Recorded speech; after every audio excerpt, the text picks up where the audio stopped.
ನಮಸ್ಕಾರ. ಉತ್ತರ ಕರ್ನಾಟಕ ನ್ಯೂಸ್ನ ಟಾಪ್ 30ಗೆ ಸ್ವಾಗತ. ನಾನು ಶುಭಾ ಎಂಪೋಲ್. ಶಿರೂರು ಗುಡ್ಡ ಕುಸಿತ ದುರಂತದಲ್ಲಿ ಶುಕ್ರವಾರದಿಂದ ಮತ್ತೆ ಆರಂಭವಾಗಿರುವ ಕಾರ್ಯಾಚರಣೆಯಲ್ಲಿ ಕಟ್ಟಿಗೆ ತುಂಡು ಮತ್ತು ಹಗ್ಗ ಪತ್ತೆಯಾಗಿದೆ.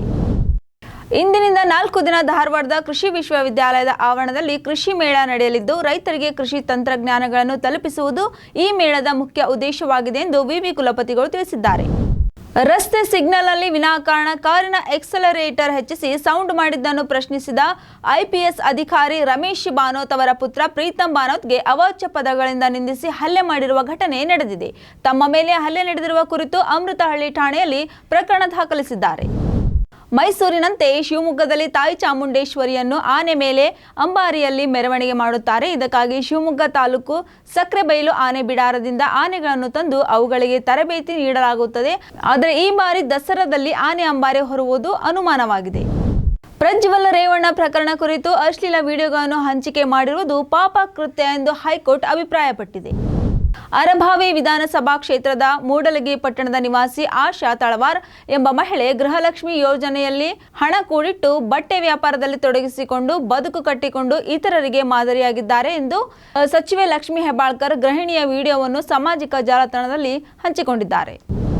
ಇದೇ ಮೊದಲ ಬಾರಿಗೆ ದೇವರ ಸ್ವರೂಪಿ ಎಂದು ನಂಬಲಾಗಿರುವ ಎತ್ತನ್ನು ರಾಮನ ದರ್ಶನಕ್ಕಾಗಿ ಕರೆದುಕೊಂಡು ಹೋಗಲಾಗುತ್ತಿದೆ.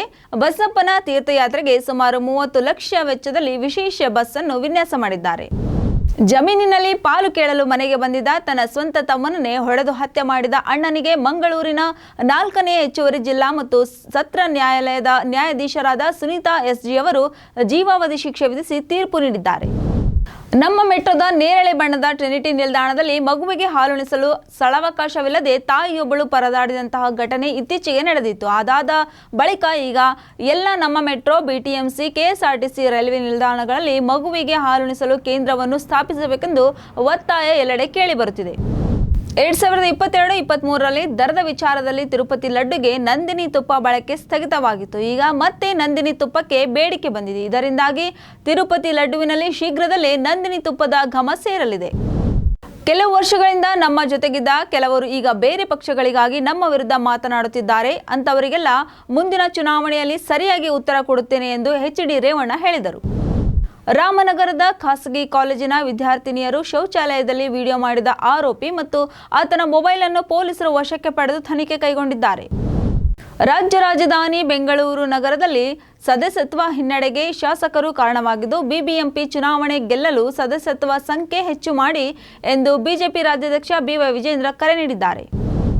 ಬೆಳಗಾವಿ ಜಿಲ್ಲೆಯಲ್ಲಿ ಈ ಬಾರಿ ಭಾರೀ ಮಳೆಗೆ 700 ಕೋಟಿ ರೂಪಾಯಿ ಮೌಲ್ಯದ ಬೆಳೆ ಹಾನಿಯಾಗಿದೆ. ಆದರೆ ಸರ್ಕಾರ ಮಾತ್ರ 70 ಕೋಟಿ ಪರಿಹಾರ ನೀಡಿದ್ದು, ಬಕಾಸುರನ ಹೊಟ್ಟೆಗೆ ಅರೆಕಾಸಿನ ಮಜ್ಜಿಗೆ ಎಂಬಂತ ಸ್ಥಿತಿ ನಿರ್ಮಾಣವಾಗಿದೆ. ಬೆಳಗಾವಿ ಜಿಲ್ಲಾಡಳಿತದ ನಡೆಗೆ ರೈತಾಪಿ ವರ್ಗ ಆಕ್ರೋಶ ವ್ಯಕ್ತಪಡಿಸಿದೆ. ರಾಜ್ಯಾದ್ಯಂತ ಸೆಪ್ಟೆಂಬರ್ 14ರಂದು ನಡೆದ ರಾಷ್ಟ್ರೀಯ ಲೋಕ್ ಅದಾಲತ್ನಲ್ಲಿ ನ್ಯಾಯಾಲಯದಲ್ಲಿ ಬಾಕಿ ಇರುವ ಹಾಗೂ ವ್ಯಾಜ್ಯ ಪೂರ್ವ ಪ್ರಕರಣಗಳು ಸೇರಿ ಒಟ್ಟು 35 ಲಕ್ಷಕ್ಕೂ ಹೆಚ್ಚು ಪ್ರಕರಣಗಳನ್ನು ಇತ್ಯರ್ಥಪಡಿಸಲಾಗಿದೆ. ವಿಶ್ವವಿಖ್ಯಾತ ದಸರಾ ಮಹೋತ್ಸವಕ್ಕೆ ಆಗಮಿಸಿರುವ ಗಜಪಡೆ ಆನೆಗಳ ಶುಕ್ರವಾರ ರಾತ್ರಿ ದಿಢೀರ್ ಕಾದಾಟಕ್ಕೆ ಇಳಿದು ಅರಮನೆಯಿಂದ ಹೊರಬಂದ ಪರಿಣಾಮ ಕೆಲಕಾಲ ಆತಂಕದ ವಾತಾವರಣ ಸೃಷ್ಟಿಯಾಯಿತು.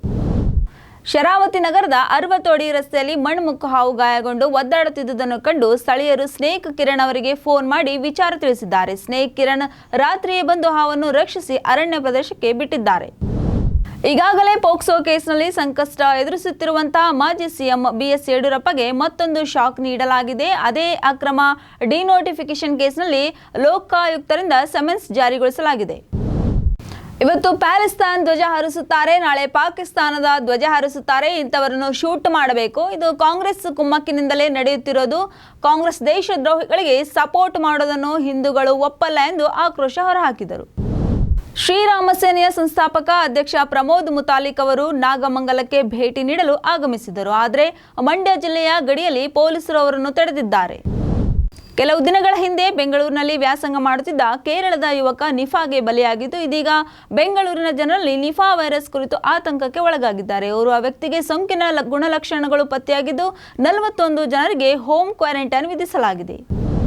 ಕರ್ನಾಟಕ ಭೂ ಕಬಳಿಕೆ ನಿಷೇಧ ಕಾಯ್ದೆ ಜಾರಿಯಾಗಿದ್ದು, ಸರ್ಕಾರಿ ಆಸ್ತಿ ಒತ್ತುವರಿ ಮಾಡಿಕೊಂಡ್ರೆ ದಂಡ ಜೊತೆಗೆ ಜೈಲು ಶಿಕ್ಷೆ ಫಿಕ್ಸ್ ಎಂದು ಕರ್ನಾಟಕ ಭೂ ಕಬಳಿಕೆ ನಿಷೇಧ ವಿಶೇಷ ನ್ಯಾಯಾಲಯದ ಅಧ್ಯಕ್ಷರಾಗಿರುವ ನ್ಯಾಯಮೂರ್ತಿ ಬಿ.ಎ. ಪಾಟೀಲ್ ಅವರು ಹೇಳಿದ್ದಾರೆ. ಮಹಿಳೆ ಮೇಲೆ ಅತ್ಯಾಚಾರ ಆರೋಪ ಪ್ರಕರಣಕ್ಕೆ ಸಂಬಂಧಿಸಿದಂತೆ ಬೆಂಗಳೂರಿನ ಜನಪ್ರತಿನಿಧಿಗಳ ನ್ಯಾಯಾಲಯ ಬಿಜೆಪಿ ಶಾಸಕ ಮುನಿರತ್ನಂಗೆ 14 ದಿನಗಳ ನ್ಯಾಯಾಂಗ ಬಂಧನ ವಿಧಿಸಿ ಆದೇಶ ಹೊರಡಿಸಿದ್ದು, ಇದೀಗ ಮತ್ತೊಮ್ಮೆ ಮುನಿರತ್ನಂ ಪರಪ್ಪನ ಅಗ್ರಹಾರ ಜೈಲು ಸೇರಿದ್ದಾರೆ. ರಾಜ್ಯದಲ್ಲಿ ಮಳೆಯ ಅಬ್ಬರ ಕಡಿಮೆಯಾಗಿದ್ದು ಕೆಲವೆಡೆ ಮಾತ್ರ ಹಗುರು ಮಳೆಯಾಗುತ್ತಿದೆ. ಇಂದು ಸಹ ರಾಜ್ಯದ ಹಲವೆಡೆ ಸಾಮಾನ್ಯ ಮಳೆ ಆಗಲಿದೆ ಎಂದು ರಾಜ್ಯ ಹವಾಮಾನ ಇಲಾಖೆ ಮುನ್ಸೂಚನೆ ನೀಡಿದೆ. ಈ ಬಾರಿ ಅದ್ದೂರಿ ದಸರಾ ಆಚರಣೆ ಮಾಡಬೇಕು ಎಂದು ಸಿಎಂ ಸಿದ್ದರಾಮಯ್ಯ ಅವರೇ ಹೇಳಿದ್ದು, ಇದೀಗ ಶಾಲಾ ಮಕ್ಕಳಿಗೆ ದಸರಾ ರಜೆ ಘೋಷಣೆ ಮಾಡಲಾಗಿದ್ದು, ಅಕ್ಟೋಬರ್ 3ರಿಂದ 20ರ ತನಕ ಮಕ್ಕಳಿಗೆ ರಜೆಯ ಖುಷಿ ಅನುಭವಿಸಬಹುದಾಗಿದೆ. ಕರ್ನಾಟಕ ರಾಜ್ಯದ ಧಾರ್ಮಿಕ ದತ್ತಿ ಇಲಾಖೆಯಡಿ ಬರುವ ಎಲ್ಲ ಅಧಿಸೂಚಿತ ದೇವಾಲಯಗಳಲ್ಲಿ ಸೇವೆಗಳಿಗೆ, ದೀಪಗಳಿಗೆ ಮತ್ತು ಎಲ್ಲ ವಿಧದ ಪ್ರಸಾದ ತಯಾರಿಕೆಗೆ ಹಾಗೂ ದಾಸೋಹ ಭವನದಲ್ಲಿ ಕಡ್ಡಾಯವಾಗಿ ನಂದಿನಿ ತುಪ್ಪವನ್ನು ಮಾತ್ರ ಬಳಸುವಂತೆ ಕರ್ನಾಟಕ ಸರ್ಕಾರ ಅಧಿಸೂಚನೆ ಹೊರಡಿಸಿದೆ. ಸುಳ್ಳು ಸುದ್ದಿಗಳಿಗೆ ಬ್ರೇಕ್ ಹಾಕದಿದ್ದರೆ ಸಮಾಜದ ಪ್ರತಿಯೊಬ್ಬರ ನೆಮ್ಮದಿ ಹಾಳಾಗುತ್ತದೆ. ಯಾರೊಬ್ಬರೂ ನೆಮ್ಮದಿಯಾಗಿ ಬದುಕಲು ಸಾಧ್ಯವಾಗುವುದಿಲ್ಲ ಎಂದು ಮುಖ್ಯಮಂತ್ರಿ ಸಿದ್ದರಾಮಯ್ಯ ಅವರು ಎಚ್ಚರಿಸಿದ್ದಾರೆ. ಕಾಂಗ್ರೆಸ್ ನಾಯಕ ರಾಹುಲ್ ಗಾಂಧಿ ವಿರುದ್ಧ ಬಿಜೆಪಿ ನಾಯಕರ ವಾಗ್ದಾಳಿ ಮುಂದುವರೆಸಿದ್ದಾರೆ. ಜೀವ ಬೆದರಿಕೆ ಹಾಕುವಂತಹ ಹೇಳಿಕೆಗಳನ್ನು ನೀಡುತ್ತಿದ್ದಾರೆ. ಇದನ್ನು ಖಂಡಿಸಿ ಕಾಂಗ್ರೆಸ್ ದೇಶಾದ್ಯಂತ ಪ್ರತಿಭಟನೆಗೆ ಮುಂದಾಗಿದೆ. ರಾಜ್ಯದ ಎಲ್ಲ ಜಿಲ್ಲಾ ಕೇಂದ್ರಗಳಲ್ಲಿ ಪ್ರತಿಭಟನೆಗೆ ಡಿಕೆಶಿ ಸೂಚನೆ ನೀಡಿದ್ದಾರೆ. ಬಿಜೆಪಿ ಶಾಸಕ ಮುನಿರತ್ನಂ ವಿರುದ್ಧ HIV ಸೋಂಕನ್ನು ಹರಡಲು ಸಂಚು ನಡೆಸಿದ್ದರು ಎಂಬ ಗಂಭೀರ ಆರೋಪಕ್ಕೆ ಪ್ರತಿಕ್ರಿಯೆ ನೀಡಿರುವ ಡಿಕೆಶಿ, ಪಾಪ ವಿರೋಧಿ ಪಕ್ಷದ ನಾಯಕ ಅಶೋಕ್ ವಿರುದ್ಧ ನಡೆದ ಷಡ್ಯಂತ್ರ ನೋಡಿ ನನಗೆ ದಿಗ್ಭ್ರಮೆಯಾಗಿದೆ ಎಂದರು. ಇವಾಗಿದ್ದವು ಇವತ್ತಿನ ಸೂಪರ್ ಟಾಪ್ 30.